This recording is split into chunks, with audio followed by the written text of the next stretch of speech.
Dhe është jo vetëm çështje e sigurisë individuale, por dhe çështje e sigurisë kombëtare.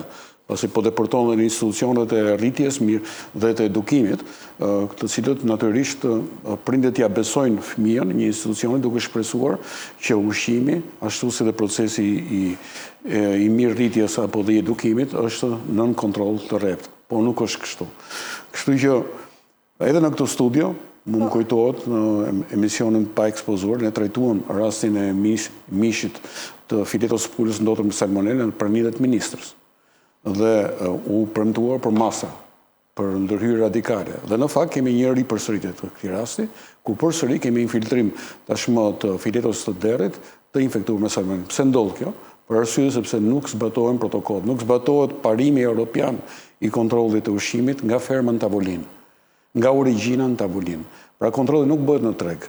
Në treg është vonë, nëse ti e zbulon një ushqim të ndotur në treg, ti e bllokon ato vetëm në një segment tregut. Ndërkohë ai ka marrë dhenë dhe ka përfunduar në pjatat tona, në kuzhinat tona, në kopshte, në qendrat sociale, në spitale. Pra është e pamundur ta kontrollosh.